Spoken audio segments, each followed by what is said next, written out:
മഹേഷ് ആനയുടമ കൂടി നമ്മോടൊപ്പം ടെലിഫോണിൽ ചേരുന്നുണ്ട്. മഹേഷ്, ഇപ്പോൾ ആ സംഭവത്തിന് ശേഷം, കൊയിലാണ്ടി സംഭവത്തിന് ശേഷം പുറത്തേക്ക് വരുന്ന റിപ്പോർട്ടിൽ വളരെ ഗുരുതരമായിട്ടുള്ള കണ്ടെത്തലുകളും പരാമർശങ്ങളും തുടർ നിർദ്ദേശങ്ങളുമാണ് നൽകിയിരിക്കുന്നത്. കാരണം വീഴ്ച നന്നായി സംഭവിച്ചിട്ടുണ്ട്. അപ്പോൾ നമ്മൾ എവിടെയാണ് ഒരു പരിശോധന ഗൗരവത്തോടെ നടത്തേണ്ടത് ശ്രീ മഹേഷ്? ഇത് എനിക്ക് നിങ്ങൾ പറഞ്ഞു കേട്ടിട്ടുള്ള അറിവാണ് എനിക്കുള്ളത്.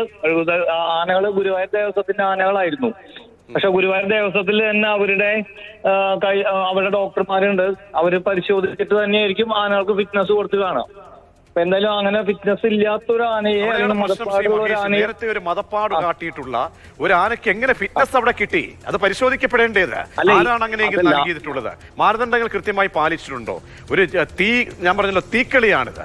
മനുഷ്യന്റെ ജീവൻ വെച്ചുള്ള ഒരു കളിയാണ്. ആ ഒരു പൊതു ഇടത്തേക്ക് ഇങ്ങനെ ഒരു ആനയെ തന്നെ വന്നിട്ടുണ്ടെങ്കിൽ, ആനയുടെ സാന്നിധ്യം ഉണ്ടായിട്ടുണ്ടെങ്കിൽ അത് വളരെ ഗുരുതരമായ പ്രശ്നമല്ലേ ഇത്? അങ്ങനെയാണെങ്കിൽ അത് ഗുരുതരമായിട്ടുള്ള പ്രശ്നമാണ്. പക്ഷെ ഗുരുവായൂർ ദേവസ്വം പോലുള്ള സ്ഥലത്ത് അവിടെ തന്നെ ഡോക്ടർമാരും, അവരെ കൂടുതൽ ആനകളുള്ള സ്ഥലമാണ്, അവരുടെ തന്നെ ഡോക്ടർമാരുള്ളതാണ്. അപ്പൊ അങ്ങനെ ഡോക്ടർമാർ പരിശോധിക്കാത്ത ഒരു ആനയെ, അല്ലെങ്കിൽ അവിടെ എന്താ പറയാ, മതപ്പാടുള്ള ഒരു ആനയെ അവരവിടേക്ക് പറഞ്ഞയച്ചു എന്ന് പറയുമ്പോൾ നമുക്ക് വിശ്വസിക്കാൻ ഒരു ബുദ്ധിമുട്ടുണ്ട്. കാരണം അവിടെയുള്ള ആനകളൊക്കെ മതപ്പാട് കഴിഞ്ഞിട്ടുള്ള ആനകളാണ് അവിടെയുള്ളത്. ഈ ഗോകുലാണെങ്കിലും അതുപോലെ തന്നെ പീതാംബരനാണെങ്കിലും മതപ്പാട് കഴിഞ്ഞിട്ടുള്ള ആനകളാണ്. ഈ സാധാരണ ഞങ്ങളുടെ അവിടെയുള്ള ക്ഷേത്രത്തിലൊക്കെ ഈ പീതാംബരനെ കൊണ്ടുവന്ന് എഴുന്നള്ളിക്കാറുള്ളതാണ്, കാർത്തികയ്ക്കൊക്കെ ആന എഴുന്നള്ളിക്കാറുള്ളതാണ്. പക്ഷെ ആന മതപ്പാട് കഴിഞ്ഞിട്ടാണ് ആ ആന ഞങ്ങളുടെ അവിടേക്ക് വരാറുള്ളത്. ഇത്രയും വേഗം ആനയ്ക്ക് വീണ്ടും ഒരു മതപ്പാട് വന്നു എന്ന് പറയുമ്പോൾ നമുക്കൊരു വിശ്വസിക്കാനൊരു പ്രയാസമുണ്ട്. അതവിടെയുള്ള ഡോക്ടർമാരാണ് അവർ കൂടുതൽ പറയേണ്ടത്. എനിക്കിപ്പോ ഈ ശ്രീ മഹേഷ്, ഇത്തരത്തിൽ ഡോക്ടർമാരുടെ പരിശോധന, ഈ ഫിറ്റ്നസ് സർട്ടിഫിക്കറ്റ്, ഈ കാര്യത്തിലൊന്നും നമ്മൾ വിശ്വസിക്കുന്നതിൽ കാര്യമില്ല എന്ന് വേണ്ട ഇപ്പോൾ മനസ്സിലാക്കാൻ. ഇതൊക്കെ ഫിറ്റ്നസ് സർട്ടിഫിക്കറ്റ് പേരിന് വേണ്ടി ഉണ്ടാകുന്നു.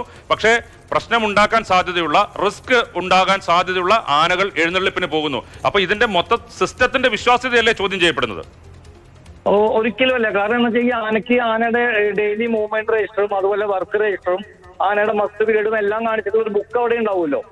ആ ബുക്കിനകത്ത് വളരെ വ്യക്തമായിട്ട് എഴുതിയിട്ടുണ്ടായിരിക്കും ഈ ആനയെ എപ്പോഴാണ് മതപ്പാടിൽ കെട്ടിയിട്ടുള്ളത്, എപ്പോഴാണ് ഈ ആനയെ മതപ്പാടിൽ നിന്ന് അഴിച്ചത് എന്നുള്ളതിന്റെ വ്യക്തമായിട്ടുള്ള ഡീറ്റെയിൽസ് അവിടെ ഉണ്ടാവും.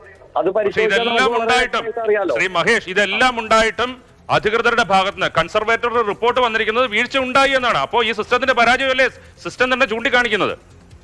അത് ഒരിക്കലും അല്ലല്ലോ. നമുക്കത് അങ്ങനെയാണെങ്കിൽ കൂടുതലായിട്ട് നമുക്കൊരു പരിശോധനയാണ് വേണ്ടത്. കാരണം എന്താ വെച്ചാൽ ഗുരുവായൂർ ദേവസ്വത്തിലെ ആനകളാണ് അവിടെ. അത് ഞാൻ നേരത്തെ തന്നെ പറഞ്ഞു, അവിടെ പ്രത്യേകം അവിടെ ഡോക്ടർമാരുള്ളതാണ്. അവിടെ ഡോക്ടർമാരുടെ ടീം തന്നെ ഉണ്ട് അവിടെ ആനകളെ പരിശോധിക്കാനായിട്ട്.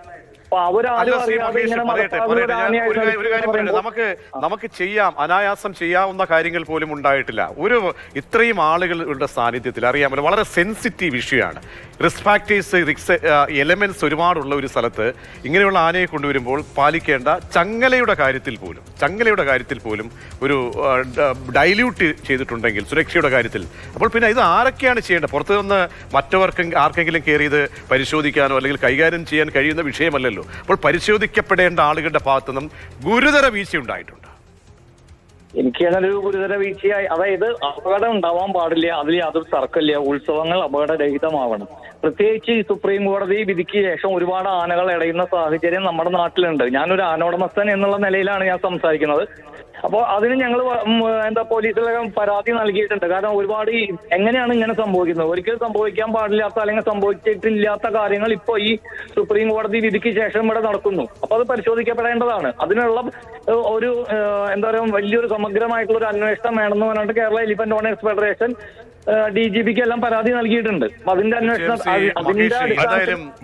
ശ്രീ മഹേഷ്, ഇപ്പോ ഈ ഫോറസ്റ്റ് കൺസർവേറ്റർ റിപ്പോർട്ടിൽ പറയുന്ന കാര്യം, ഗുരുവായൂർ പീതാംബരൻ എന്ന ആനയ്ക്ക് മറ്റു ആനകളെ ഉപദ്രവിക്കുന്ന സ്വഭാവം നേരത്തെ ഉണ്ട്. ഓക്കെ, അത് നമുക്ക് മാറ്റിവെക്കാം. പക്ഷേ ആനയുടെ രക്തസാമ്പിളിൽ പരിശോധനയിൽ ടെസ്റ്റോസ്റ്റെറോൺ അളവ് വളരെ കൂടുതലാണ്. അതായത് മതപ്പാടിന് കാരണമാകുന്ന ടെസ്റ്റോസ്റ്റെറോൺ എന്ന ഹോർമോണിന്റെ അളവ് കൂടുതലായിരുന്നു എന്ന് കണ്ടെത്തിയിരിക്കുന്നു. ഇത് അവിടെ ഡോക്ടർമാരുണ്ട്, സിസ്റ്റം ഉണ്ടെന്ന് പറഞ്ഞിട്ട് ഒരു കാര്യവുമില്ല. അങ്ങനെയുള്ള ആനയെ ഇവിടെ കൊണ്ടുവന്നു, ഇവിടെ പ്രശ്നമുണ്ടായി. ഇപ്പോൾ സുപ്രീം കോടതി ഇടപെടലിനെ കുറിച്ച് താങ്കൾ പറഞ്ഞു. ഇത്തരത്തിലുള്ള മാർഗനിർദ്ദേശങ്ങൾ പാലിക്കാതെ വരികയും ഇങ്ങനെയുള്ള അനിഷ്ട സംഭവങ്ങൾ ഉണ്ടാകുകയും ചെയ്യുന്നതിന്റെ കൂടി പശ്ചാത്തലത്തിലല്ലേ സുപ്രീം കോടതി ഇടപെടുന്നത്? അപ്പോൾ സുപ്രീം കോടതിയെ നമ്മൾ കുറ്റപ്പെടുത്തുന്നതിലോ അല്ലെങ്കിൽ മാർഗനിർദ്ദേശങ്ങളെ കുറ്റപ്പെടുത്തുന്നതിലോ അതിൽ അധികമായി വികാരം കൊള്ളുന്നതിൽ എന്ത് കാര്യമാണുള്ളത്? ഇപ്പൊ ഈ പീതാംബരൻ എന്ന ആനയെ കുറിച്ച് ഇപ്പൊ നേരത്തെ പറഞ്ഞല്ലോ, ആനയുടെ ടെസ്റ്റോസ്റ്ററോണിന്റെ അളവ് കൂടുതലാണ്. അപ്പൊ നമുക്ക് പരിശോധിക്കാവുന്ന, അപ്പൊ മീഡിയക്ക് അവരുടെ ഡോക്ടർമാരുടെ അടുത്ത് പോയി ഗുരുവായൂർ ദേവസ്വത്തിൽ പോയി ഈ ആന എന്നായിരുന്നു മതപ്പാട്, എന്നാണ് ഈ ആനയെ മതപ്പാട് എന്ന് അയച്ചിട്ടുള്ളത് എന്നുള്ളതിന്റെ ഡീറ്റെയിൽസ് നമുക്ക് എടുക്കാനായിട്ട് സാധിക്കും. ഈ പെട്ടെന്ന് ഈ ടെസ്റ്റോസ്റ്ററോണിന്റെ അളവ് എന്ന് പറയാൻ 100% നമുക്കായിട്ട് അംഗീകരിക്കാൻ പറ്റുമോ എന്ന് എനിക്കറിയില്ല. കാരണം ആന ദേഷ്യം വന്നിരിക്കുന്ന സമയത്താണെങ്കിൽ, അല്ലെങ്കിൽ ആന പേടിച്ച് നിൽക്കുന്ന സമയത്താണെങ്കിൽ ആനയുടെ ടെസ്റ്റോസ്റ്ററോണിന്റെ അളവ് നോക്കുകയാണെങ്കിൽ ഒരുപക്ഷെ അത് കൂടുതൽ കാണിക്കും.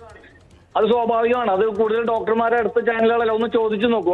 ആന ഫീൽഡിലുള്ള വിദഗ്ധരായിട്ടുള്ള ഡോക്ടർമാരെ അടുത്ത് ചോദിച്ചു കഴിഞ്ഞാൽ വളരെ വ്യക്തമായിട്ട് അറിയാൻ പറ്റും. അതുകൊണ്ട് ഈ ആനയുടെ ബ്ലഡ് എപ്പോഴാണ് എടുത്തിട്ടുള്ളത് എന്നുള്ളതാണ് അറിയേണ്ടത്. ഞാൻ മനസ്സിലാക്കുന്നത് ഗുരുവായൂർ പീതാംബരൻ എന്ന് പറയുന്ന ആന വളരെ മുമ്പ് തന്നെ, അതായത് വിശാലമായി ഇക്കാര്യത്തിൽ വെള്ളം ചേർക്കൽ പരിപാടി ഇനി നടക്കില്ല. കാരണം മനുഷ്യ ജീവൻ വെച്ചുള്ള കളിയാണ്, തീക്കളിയാണ്. അപ്പോൾ നിങ്ങളെല്ലാവരും വിശാലമായി ഇരുന്ന് ചർച്ച ചെയ്യേണ്ടതാണ്. സുരക്ഷയ്ക്ക് മുൻകരുതൽ വേണം.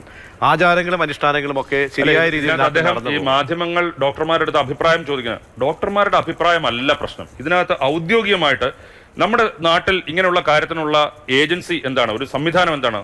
വനംവകുപ്പാണ്. വനംവകുപ്പിന്റെ കൺസർവേറ്റർ സർക്കാരിന് നൽകിയ റിപ്പോർട്ടിൽ പറയുന്ന കാര്യങ്ങളാണ്. ഇനി അതിനപ്പുറത്ത് കോടതിയുടെ മുന്നിൽ എത്തുമ്പോഴത്തേക്ക് കോടതി എന്താണ് പരിഗണിക്കുക? സർക്കാരിന്റെ റിപ്പോർട്ടുകളാണ് പരിഗണിക്കുക, അല്ലാതെ മാധ്യമങ്ങൾ ഡോക്ടർമാരോട് ചോദിക്കുന്ന അഭിപ്രായങ്ങളൊന്നും അല്ല പരിഗണിക്കുക. മനുഷ്യന്റെ ജീവനും പരിഗണിക്കപ്പെട്ടുകൊണ്ട് തുടർന്നുള്ള സംവിധാനങ്ങൾ, പ്രത്യേകിച്ച് ജില്ലാ കളക്ടർമാർക്കാണ് ഇപ്പോൾ മോണിറ്ററിംഗിന്റെ ഈ പരിപാലന ചുമതല നൽകിയിരിക്കുന്നത്. അപ്പോൾ അവരും ഈ വനംവകുപ്പിന്റെ റിപ്പോർട്ടും ചേർത്ത് വായിച്ചുകൊണ്ട് തുടർ നടപടി സ്വീകരിക്കട്ടെ. എന്തായാലും മനുഷ്യന്റെ ജീവൻ വളരെ പ്രധാനപ്പെട്ടതാണ്. ആചാരങ്ങളും അനുഷ്ഠാനങ്ങളും നമ്മുടെ ഉത്സവങ്ങളൊക്കെ യഥാവിധി നടക്കുമ്പോഴും മനുഷ്യജീവൻ വളരെ പരമപ്രധാനമായി മാറും.